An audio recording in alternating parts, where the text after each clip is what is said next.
Welcome to listening audiobook, The Voyage of the Dawn Treader by C.S. Lewis. Chapter 5. The Storm and What Came of It. It was nearly 3 weeks after their landing that the Dawn Treader was towed out of Narrowhaven Harbor. Very solemn farewells had been spoken and a great crowd had assembled to see her departure.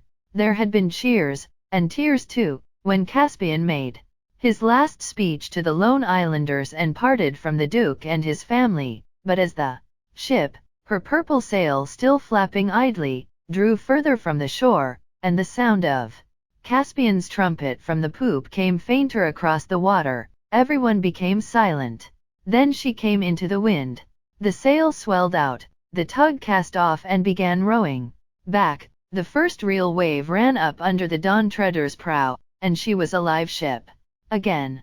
The men off duty went below. Drinian took the first watch on the poop, and she turned her head eastward round the south of Avra. The next few days were delightful. Lucy thought she was the most fortunate girl in the world, as she woke each morning to see the reflections of the sunlit water dancing on the ceiling of her cabin and looked round on all the nice new things she had got in the lone islands, sea boots and buskins and cloaks and jerkins and scarves.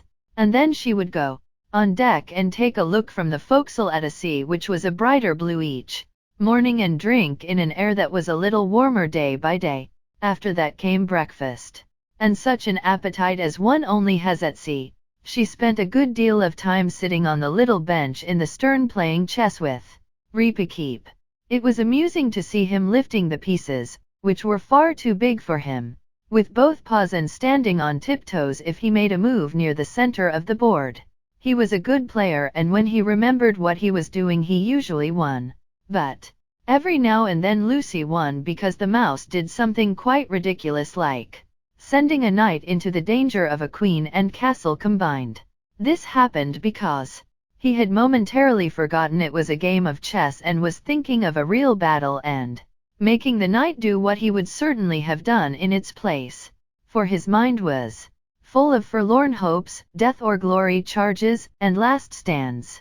But this pleasant time did not last. There came an evening when Lucy, gazing idly astern at the long furrow or wake they were leaving behind them, saw a great rack of clouds building itself up in the west with amazing speed. Then a gap was torn in it and a yellow sunset poured through the gap.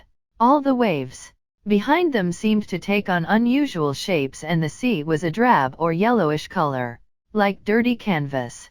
The air grew cold. The ship seemed to move uneasily as if she felt danger behind her. The sail would be flat and limp one minute and wildly the next. While she was noting these things and wondering at a sinister change which had come over the very noise the wind, Drinian cried, "All hands on deck!" In a moment everyone became frantically busy. The hatches wet battened down, the galley fire was put out, men went aloft to reef the sail. Before they had finished the storm struck them. It seemed to Lucy that a great valley in the sea opened just before their bows, and they rushed down in it. Deeper down than she would have believed possible. A great grey hill of water, far higher than the mast, rushed to meet them. It looked certain death, but they were tossed to the top of it. Then the ship seemed to spin round. A cataract of water poured over the deck. The poop and forecastle were like two islands with a fierce sea between them. Aloft the sailors were lying out along the yard, desperate, trying to get control of the sail. A broken rope stood out sideways in the wind, as straight and stiff as if it was poker. "Get below, ma'am," bawled Drinian. And Lucy, knowing that landsmen and landswomen are a nuisance to the crew, began to obey. It was not easy. The Dawn Treader was listing terribly to starboard, and the deck sloped like the roof of a house. She had to clamber round to the top of the ladder, holding on to the rail and the standby, while two men climbed up it, and then get down as best she could. It was well she was already holding tight, for at the foot of the ladder another wave roared across the deck, up to her shoulders. She was already almost wet through with spray and rain, but this was colder. Then she made a dash for the cabin door and got in and shut out for a moment the appalling sight of the speed with which they were rushing into the dark, but not of course. The horrible confusion of creakings, groanings, snappings, clatterings, roarings and boomings which only sounded more alarming below than they had done on the poop. And all next day and all the next it went on.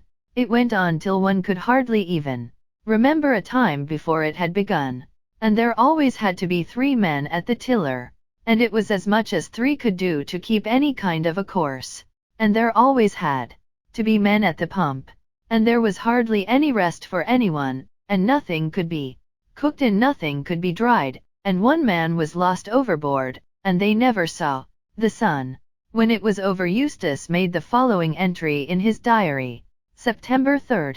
The first day for ages when I have been able to write. We had been driven before a hurricane for 13 days and nights. I know that because I kept a careful count, though the others all say it was only 12. Pleasant to be embarked on a dangerous voyage with people who can't even count right. I have had a ghastly time, up and down. Enormous waves hour after hour, usually wet to the skin, and not even an attempt at giving us proper meals. Needless to say, there's no wireless or even a rocket, so no chance of signaling anyone for help. It all proves what I keep on telling them, the madness of setting out in a rotten little tub like this. It would be bad enough even if one was with decent people instead of fiends in human form.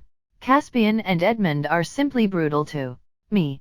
The night we lost our mast, there's only a stump left now, though I was not at all well. They forced me to come on deck and work like a slave.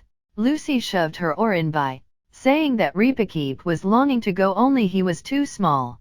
I wonder she doesn't see that everything that little beast does is all for the sake of showing off. Even at her age she ought to have that amount of sense. Today the beastly boat is level at last and the sun's out, and we have all been jawing about what to do.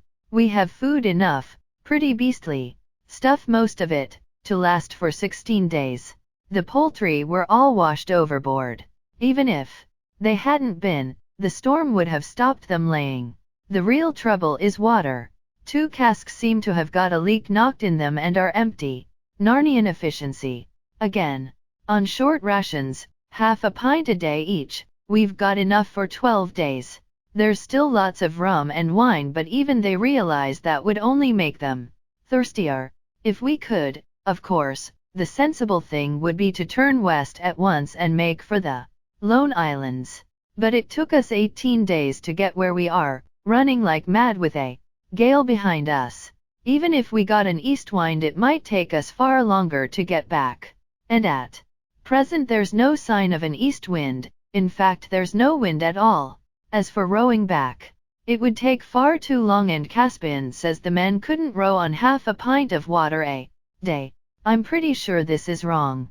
I tried to explain that perspiration really cools people down, so the men would need less water if they were working. He didn't take any notice of this, which is always his way when he can't think of an answer. The others all voted for going on in the hope of finding land. I felt it my duty to point out that we didn't know there was any land ahead, and tried to get them to see the dangers of wishful thinking. Instead of producing a better plan, they had the cheek to ask